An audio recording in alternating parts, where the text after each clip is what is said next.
पाहता भगीरथ राजा आर्णीसह यवतमाळच्या 2 गुन्हेगारांविरुद्ध आर्णी पोलीस रेकॉर्डवरील 2 गुन्हेगारांवर एमपीडीए कायद्यातर्गत कारवाई करून वाशिमच्या जिल्हा कारागृहात स्थानबद्ध करण्यात आले. जिल्हाधिकाऱ्यांच्या आदेशाने यवतमाळ शहर व आर्णी पोलिसांनी ही कारवाई केली.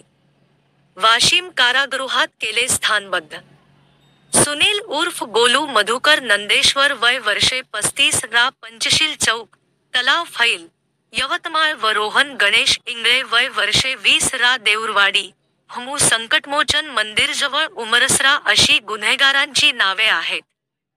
गोलूविरुद्ध हातभट्टी दारू गाळणे, बाळगणे व विक्री करणे प्रकरणी अनेक गुन्हे पोलीस ठाण्यात दाखल आहे.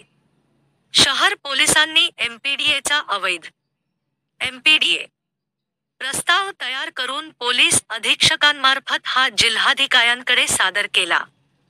तर आर्णी पोलीस ठाण्याच्या हद्दीतील रोहन बालवयापासूनच गुन्हेगारी क्षेत्राकडे वळला.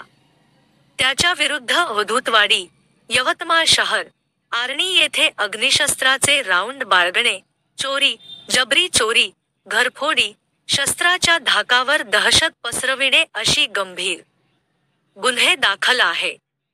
त्याचाही एमपीडीएचा प्रस्ताव आर्णी ठाणेदारांनी पाठविला होता. दोन्ही प्रस्ताव मंजूर करून कारवाईचे आदेश दिले. त्यानंतर पोलिसांनी दोन्ही गुन्हेगारांना ताब्यात घेत वाशिम जिल्हा कारागृहात स्थानबद्ध केले. ही कारवाई पोलीस अधीक्षक डॉ. पवन बनसोड, अपर पोलीस अधीक्षक पियुष जगताप, एसडीपीओ रजनीकांत चिलुमुला, एसडीपीओ दिनेश बैसाने यांच्या मार्गदर्शनात एलसीबी प्रमुख आधारसिंग सोनोने, पीआय चवरे, आर्णीचे ठाणेदार केशव ठाकरे, एपीआय प्रशांत देशमुख, पीएसआय धनराज हाके, रवी नेवारे, अंकुश फेंडर, मनोज चव्हाण, अरविंद चिमटे यांनी केली.